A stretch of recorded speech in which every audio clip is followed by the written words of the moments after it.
Welcome to 39-Minute Conversations. Please wait for your host to begin this meeting.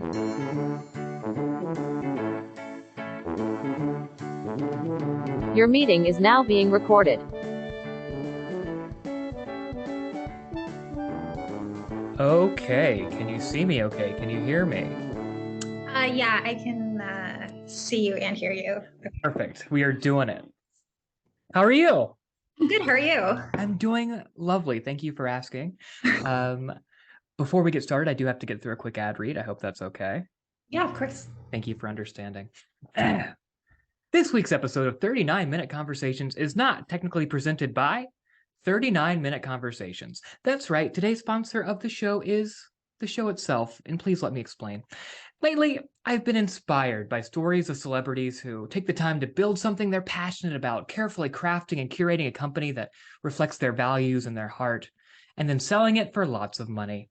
In the height of the pandemic, John Krasinski created Some Good News, a little web series about the nice things happening in the world, and immediately sold it to Viacom in a bidding war. Ryan Reynolds created a gin brand and a cell phone company, sold both for a combined nearly $2 billion. The Upright Citizens Brigade Theater, sold. Reese Witherspoon's media company, Hello Sunshine, sold. Am I about to lament the state of the industry and issues with capitalism and megacorporations? No, because I want to buy a boat. Sure, this podcast started as a labor of love about reconnecting with my creative friends and telling their stories, but none of that is as important as my boat. So I want to take this moment to say 39-Minute Conversations is officially for sale. Investors, listen up. The show is high concept, low overhead. You don't have to pay for Zoom Pro. You barely need an editor. You want to hire somebody more famous and popular to host it? That's fine. I will name my boat after them. I've already done 21 episodes, so you know this concept has legs. Krasinski did 8 episodes of his show before he sold it. I'm way past due to sell this baby, and I anxiously await your offers. That's 39-Minute Conversations, ready to sell out.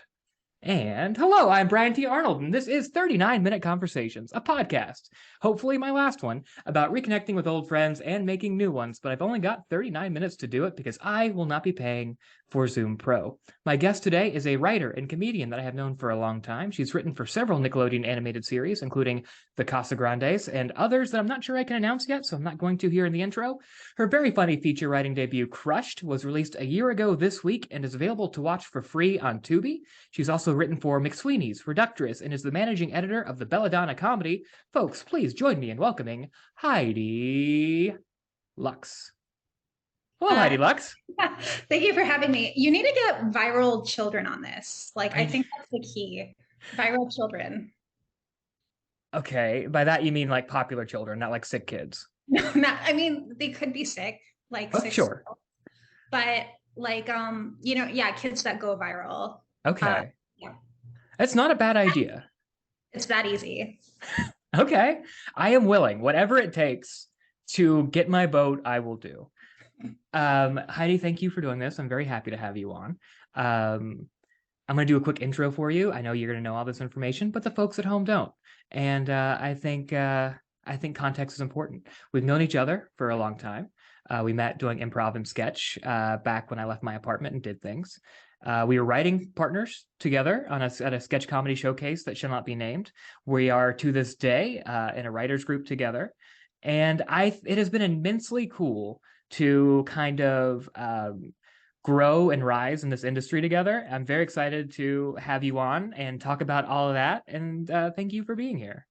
Yeah, it's nuts. I was just thinking about how long ago blank showcase was. Mm-hmm. And it was a terribly long time ago. I don't even want to admit how long ago. It wasn't that long, but still yeah. Wow, so much has changed since. It wasn't black and white or anything. It was a modern thing that happened. But yeah, it was 5-6 years ago at this point, I guess, which is crazy to think about, especially because the last 3 years or so have just been a blink. They've just moved so fast. Yeah, it's so crazy, how the time, when you're at residuals every night, being oh, I wish I had representation, and then that feels like it's a very long slog, and then now we're both successful writers, and it just feels like it's going by so quickly, and I don't know, it's so crazy. It's weird. It's definitely weird to think about that. Um, because we are in a writers group together, you're somebody that I have stayed in touch with in the last 3 years, which is not the case for all of the guests that I've had. But I'm going to ask you the same question that I always start with because I don't like change and I don't do it well. How have the last few years been for you? How did you stay sane during this time? How did it change you? What have you learned about yourself? Well, I feel like but the listeners at home don't. Exactly. So, yeah, it's been weird because I feel like at the beginning of the pandemic, I was like starting to get some traction, and I was like, oh my God, like how is this gonna affect me? Obviously, as you do with a global crisis. Yeah, it's all global crises are always about ourselves. Yeah, and so I was very concerned about me, a healthy young person in the middle of a viral pandemic, and I was fine. It's just no, it's just crazy how you think like are worried that this global catastrophe is going to come along and break everything you've been like working so hard to build. And it's so weird. I feel like I had so much more momentum like pick up since then. Mm-hmm. So I feel like things have changed for the better. I think the pandemic feels like it's over. So I feel like I've just kind of walled all that off. Mm-hmm. So I just have maybe like a blank for 2 years. That's fair. And that's fair. And most people, yeah, the pandemic's over for a lot of people. I'm still in my home, as you know. I go out more than I used to, but not enough. I wanted to have you on this week because it is the 1 year anniversary of Crushed, of your feature debut. And so that's kind of where I want to start. It is available to watch. It's on Tubi. So for the folks at home, Heidi, what's Crushed? Okay, so first of all, if you're gonna watch it, make sure you get the right one. There's apparently a different Crushed on Tubi. It's not mine, it's older. And there's also a Crush on Hulu, so don't watch that. I mean, you can watch them, but they are not Heidi Lux approved. Don't associate me with them because I did not have anything to do with them. Although Dennis, our friend Dennis, does know the writer of Crush and the writer of Crushed. Does he really? Yeah, like he was saying, he was talking about how he knows the Crush people. Okay. So, yeah, there's going to be like a showdown, eventually coordinated by Dennis, who does know us both. But Crushed is basically a teen comedy based on Heart of Darkness, which is a great way to pitch it. What made you when you first brought that into writers group and it was, hey, this is my teen rom-com. It's based on Joseph Conrad's Heart of Darkness. How did you come up with that, and how did that, in pitching that, were people like, it's what? Or were they like, oh, interesting? Yeah, so I feel like most people are like, oh, interesting, what is that? Because it's so weird. Yeah.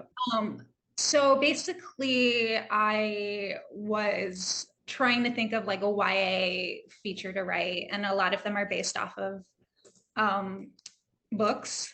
So like, like Clueless is Emma by Jane Austen, shout out to the girl. And another one is based off of another one. I'm blanking on more examples. 10 Things I Hate About You, Taming of the Shrew. Yeah. Yeah. There are tons of those. Yeah, you get it. So I was just like, I do get it. I'd look it up on your free time, listeners at home. Other examples are out there. Yeah. Yeah. So I was just spitballing ideas, and I was like, LOL, Heart of Darkness. And then I was like, Heart of Darkness. Like, it actually kind of made sense. Because it's basically about this girl who is trying to go after her crush on a school field trip. And so it's kind of like, Marlowe, the narrator, trying to get closer to Kurt in the jungle, but it's her going to Cabo. Yeah. Sure. Yeah. It's descending into madness on a class trip that's just supposed to be like fun, and it's somebody who just wants. It's a girl with a crush, and how crazy that drives her. And it's a very funny comedy. If you don't mind me saying so, I hope this is okay to talk about. I I go on podcasts just to get compliments. There'll be more coming, don't worry. But in this moment, I do want to say, and I hope this is okay for me to talk about, just knowing you at the time, like right before things were happening with Crush, it felt like you were kind of in a low place with your writing, just in terms of, is this going to happen for me? And which is a place that we all get to. It's a place that we all feel a lot of the times. And then Crush came together so quick and came out so quick that you went from like, what am I doing with my life to, oh, hey, check out my new movie this weekend. And I would like, how did that feel to be in that moment and to go from such a kind of a low to like such an immediate, like, oh my God, it's happening. Well, I feel like it's very normal. And I feel like it's, helpful for me to remember, like, if I'm going through other low points, like I definitely had like recently, like a day where I was like, fuck everything, I'm going to Glossier, like spending way too much on makeup that like rubs off immediately. Sure. Because I feel like that happens, like you hit a low point, things are awful, and then something happens. And it's totally normal. Like it's happened to me, it's happened to other people. Mm-hmm. So if you listener at home are going through a low point, just know on the other side of that is sunshine. Very relevant to today because it is sunny after a long period of rain in Oh Los my God. Angeles. I just came in from a walk and it was, I feel happiness again for the first time in weeks, I think. It like hurts my eyes like to go from like overcast to like sunshine, and like it's visibly it's very painful, but that's not the point. There's no pain involved in this emotional thing. But yeah, it was nuts. I was like I had some rejection on a rom-com I wrote, and it was very like upsetting. I was like depressed in bed for a week. I was also like PMSing, which has something to do with it, but so regardless, Sure. it was yeah, it was like it wasn't fun. And then I had actually given Crush to a manager like months ago, and then I Mhm. just got a call out of the blue saying like she sold it, and does she want to rep me? And then So it was she sold it before she was even your rep. yeah, it was just crazy. I like was like, okay, this person's like out of my life, whatever, another rejection, just chalk it up to whatever. And then she sold it, and now she reps me. And I got the call in December. I did rewrites in January. It went into production in February and then came out in April. Which is insane. That It's is such a insane. crazy timeline. Yeah, they shot it in 12 days, which is like so impressive because it looks like Oh, it good. looks great. It looks, Yeah, it yeah. looks like a real movie. Um, I'll be honest with you. When I turned it on to watch it, I was a little later watching it than a lot of the group because I was dealing with some personal family stuff. But I finally was like, okay, I can finally sit down and turn this on. God, I hope it's good. And they shot this thing in 12 days. How is this thing gonna look? And like the opening sequence, I was like, this looks like a fucking movie. This is great. I was so nervous.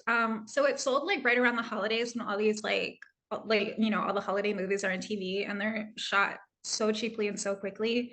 And I was so worried it was gonna look like that, just like an overlit, not great acting kind of deal. And it didn't end up that way. So it's very like No, it's stylistic. You would never guess it was shot in 12 days. Like it came together really well. and the You got actors go ahead.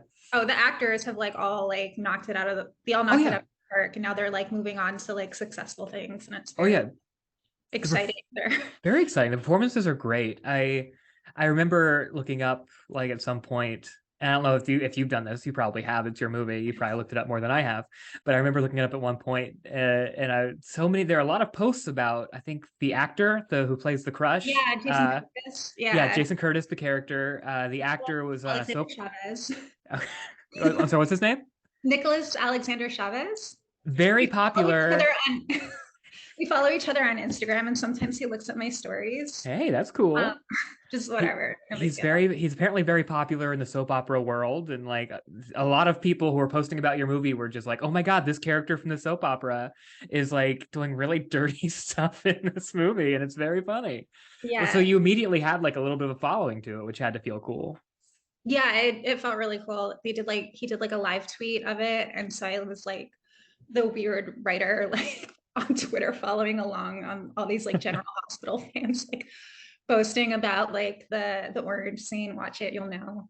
And it was I felt very cool for like an hour and a half. You should feel cool for much longer. How did it feel? First, how did it feel being on set and seeing, obviously, like I've made some indie stuff and some of my friends have made some indie stuff, but this is one of the first times that I feel like I think that one of my friends like sold something and then gets on set for it and then it gets made and then we get to see it go from like script to page. How did it like from script to screen? How did it feel for you to be on set and see like your writing like it created all of this? It was very exciting. Like I wrote, it's like I wrote a bus and then I got on set and the first thing I saw was the bus. Like it was like, holy shit, like this, I all pulled this out of my mind and it's here, it like manifested in real life, which is like insane and like a magician. And especially for that one because it was like a little bit personal, like it's I feel like it's it's a cautionary tale more than anything about what it's like to lose yourself in a crush. And it's definitely an experience I've gone through. I'm sure a lot of other women go through it. So it's very like that element like added something to it that felt very good. But it's weird. I don't know, I felt like in our writers group, I definitely felt behind. Like for a lot of the time during our writers group, because like you guys all had reps, like you sold stuff, you had your options, like all your cool shit going on. And I was like, when am I gonna get a manager? It was so frustrating. So I finally caught up with you guys. I'm sure not only did you catch up with us, you pulled ahead immediately. And it's something that I think we like everybody's aware of that, of like, man, it's cool, it happened for you. And there's always that like, well, why is it not happening for me yet? And then it's okay, now it's happening for me. And then like are other people like upset that it's happening for me and not them, which of course no one's upset. Like it is, we're all supporting each other, but it is that feeling of why not me yet? And I think we've all felt it. Yeah. And go ahead. I'll share this story publicly, but I queried your manager right before he signed you. And he rejected me and it was like a very like, oh, not for me. Like it wasn't even like, oh, this is so funny, but like, I don't like whatever. We're not taking new clients or anything. It was just like, no, not for me. Good luck. And then he signed you like a week later and I was like, oh, okay, cool. With Crushed with that project. And then I guess it ended up being a positive, like things I think things worked out for both of us. Like, yeah. And I think your manager seems like he's right for you and my manager is right for me. Like yeah, my manager is a woman and I feel like it's helpful to have, being a female writer, having women on your team because they just understand it more. They've had like that female experience. If you're writing about the female experience, like a guy in his 40s is like not going to understand what it's like to have a crush and like destroy your friendships and all that stuff because he hasn't done it. I mean, famously, no man in their 40s has ever blown up their life chasing after somebody that they shouldn't have. But no, I mean, I obviously I love John. I feel very thankful to be there. I'm glad that you landed somewhere that you are thankful to be. I think all you can hope for is to find the manager who your voice connects with. And just because, John felt like he wasn't the person for you. I mean, first of all, like even getting a no from a manager is like, I've heard somebody say this, and I think it's so true in Hollywood. The only thing almost as good as a yes is a fast no. Like if you tell me no, like great, I don't have to wait anymore. I don't have to wonder. So it freed you up to find the person that is your person, and I'm glad that happened for you. It's very exciting. Yeah, well, if he hadn't like gotten back to me in a while, like I just would have assumed it's a no as well. There's a lot of like open-ended like things where it's like I technically don't have a no on this, but I don't have a yes, and I've like never heard back, and so it's like a no. It's very it's an assumed, it's a no, but if that no comes fast, it's like, oh great, my brain can worry about other things now. I just feel like it's very classy for your manager to read my query, like read my script, and then get back to me that it's a no. Like nobody does that. Like I feel like that reflects like very well on him. I think so. Good guy. And yeah, just like let them know I'm successful now. No, I love Everybody's doing it. great. You've got, and yeah, like I was saying, you went from being the person who felt like I'm behind in this writers group to like the first one with a movie, the first one who was like, hey, check out this finished thing, which was like, I like, that's a comeback victory, that's It, if that was a sports story, you came back in the bottom of the ninth and you won the game. yeah. Well, I think it happened so quickly. Like it was for a streamer that's like looking to like build up content. So that was it. I feel like if I had sold it somewhere else, like it would like we wouldn't be on this podcast, at least not for this. And then You'd be on anyway, but yeah, we'd be talking about something else right now. yeah, but I think our writers group is like very talented. I feel like it's very easy to be intimidated in our group. Like we have, not to toot our own horn, but we have half our group has made the blacklist. That's I'm true. not one of them. Not yet.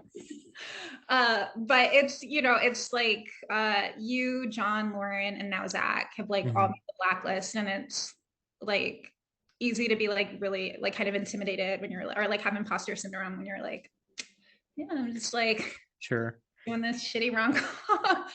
uh, It's a group that I feel very lucky that we have, because everybody, regardless of blacklist status, is people that I knew were good writers and were dedicated writers. And speaking of, you are somebody who always has a new something. Like every time we meet, or at least once a month, it's either brand new pages on what you've been working on, or hey guys, I was fiddling around and here's a 95-page script. What do you think?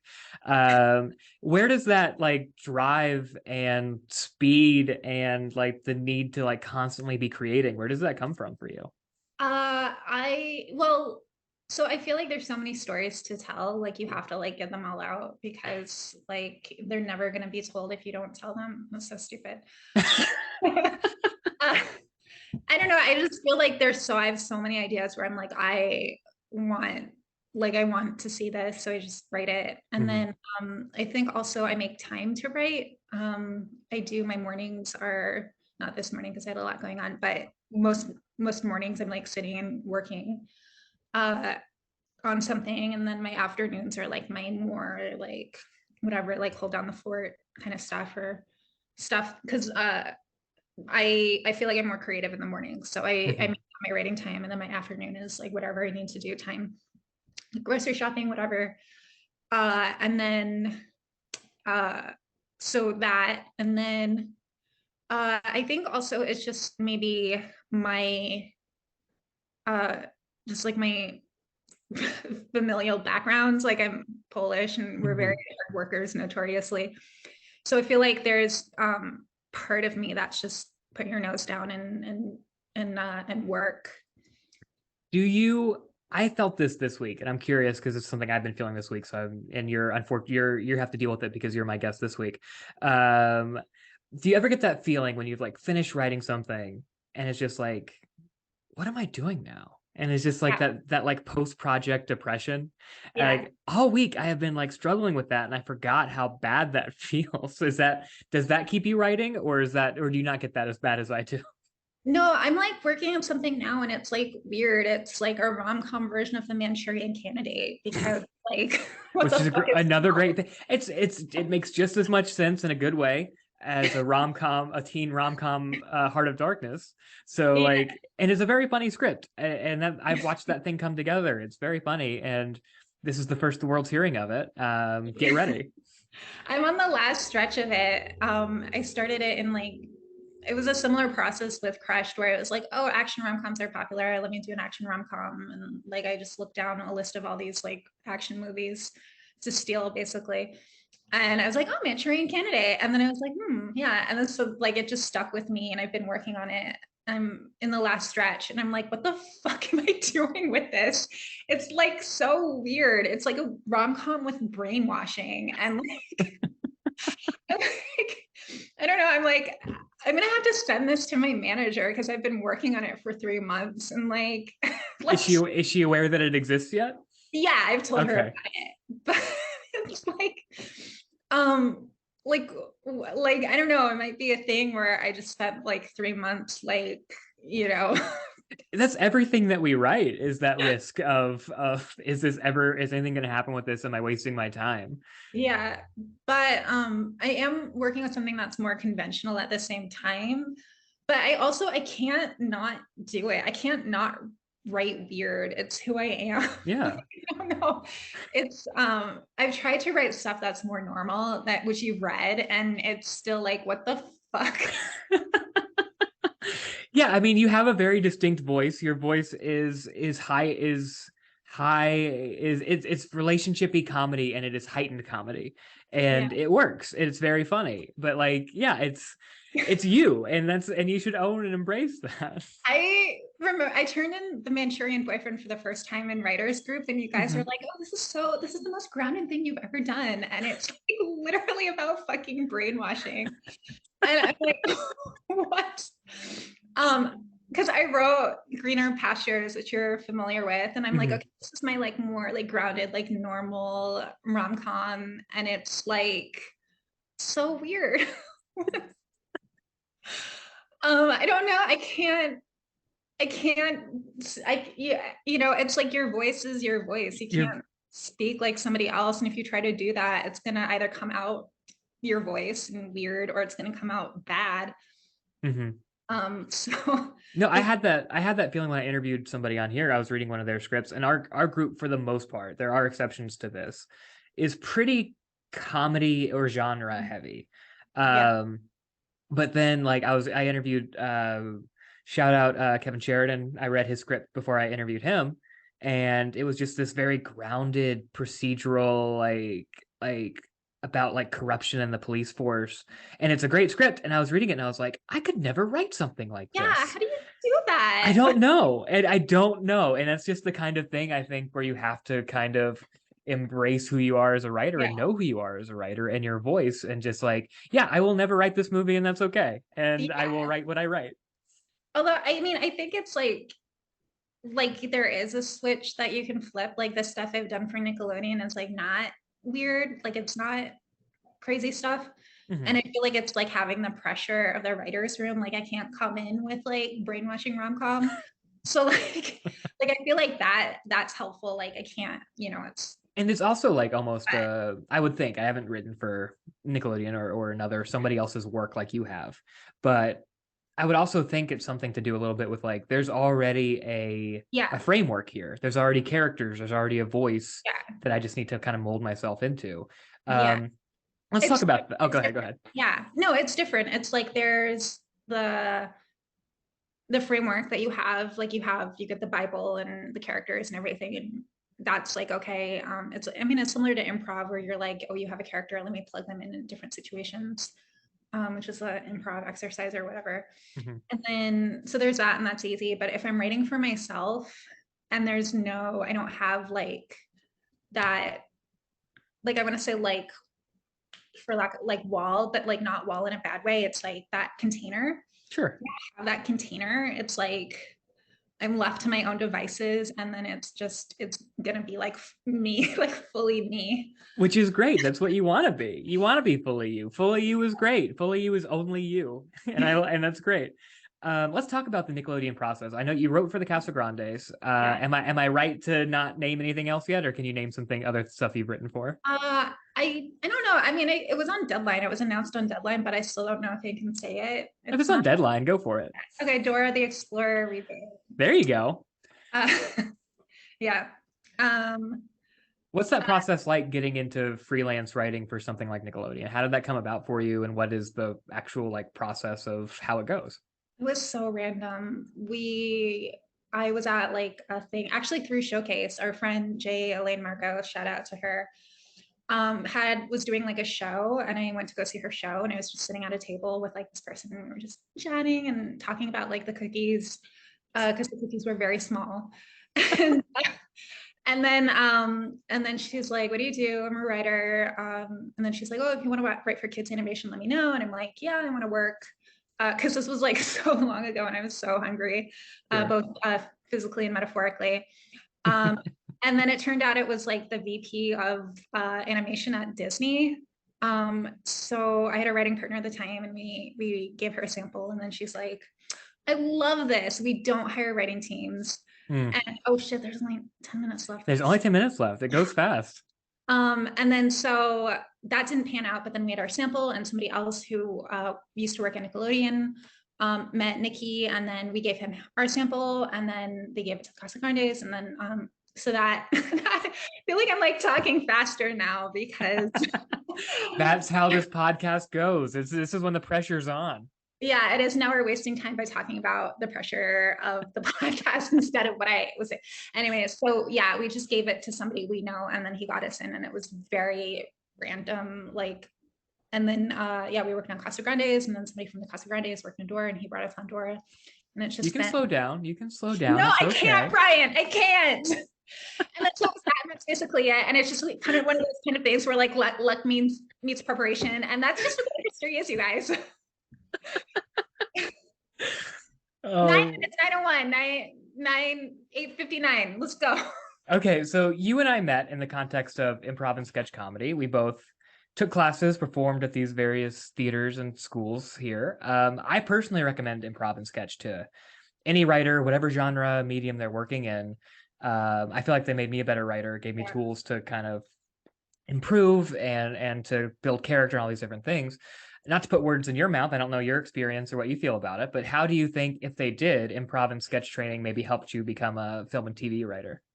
I think it's helpful with writer's block, like especially improv, because you have to generate so many ideas that you just get used to generating ideas. And that like it's like turning on that switch. So I feel like that was great. There's also an element of community, which is great for some people, unhealthy for others. I Was it healthy or unhealthy for you, and why? I just feel like maybe comedians aren't necessarily like the happiest people all the time. That's the first I'm hearing of this. I mean, I hope I'm like a well-adjusted person. Like my parents loved me, so I don't have like terrible trauma from growing up. I think also my mom's side like did have a lot of terrible trauma in during the war. Mm-hmm. And so it's hard to feel like anything's awful when you are aware that you have food and are not being bombed. Mm-hmm.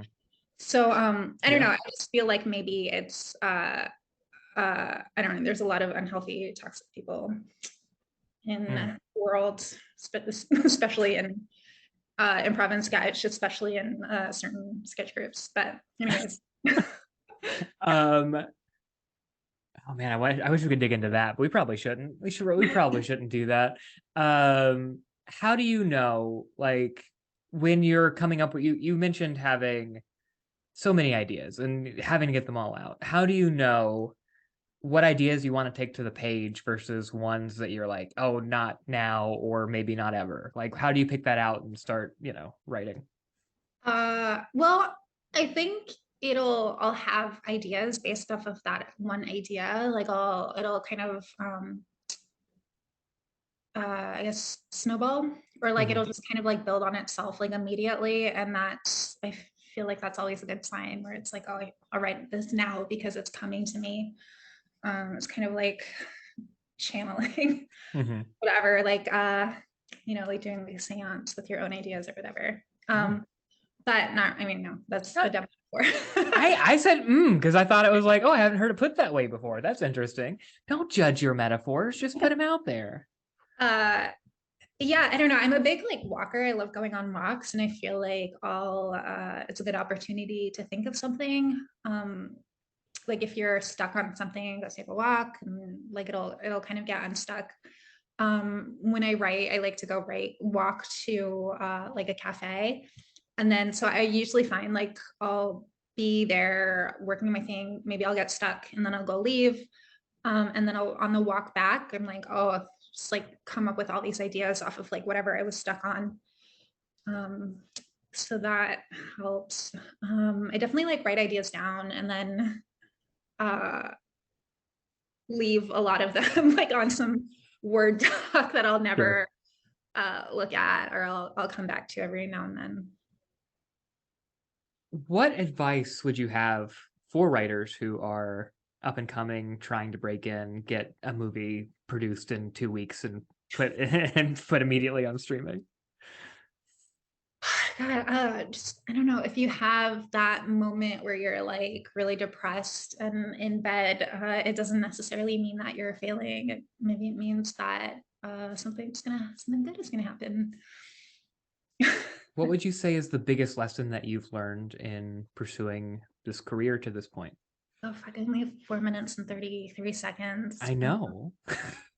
Oh, biggest lessons. I think the biggest lessons is perseverance. I feel like it's cheesy to say. A lot of people say that, but a lot of people say it because it's true. Mhm. You are going to get a lot of rejection because that's just how statistics work. And you can't be for everybody, which is totally fine. Like it's like superhero movies, which are like literally for everybody, are not for me. Sure. Like rom-coms are like, which are for me, but they're not for you or your manager or whatever. Apparently, and which I love is you, John. which is it's totally fine. Like it doesn't mean that there's something wrong with you or like you're a bad writer or whatever. It's just different people have different tastes, and I feel like we're a lot more open in the world. So there's a lot more opportunities, so there's a lot more opportunity to find your space. I think that's true. And I think perseverance is a very good word for it, because there are so many times where it was like, I'm not going to make it. I'm going to quit. I thought I made it. I got to a level that like, this is where my life's going to change. And then it doesn't. And you just have to like take those steps. You have to take those hits and just kind of keep going or go do something else. It's just the people who make it aren't necessarily the best at it. They're the people who just don't stop doing it sometimes. Yeah. It's true. Yeah, like doing improv, because I started doing improv like a long time ago, and then there were people who were awful. I would like never be like, oh yeah, this person's gonna end up writing for a TV show.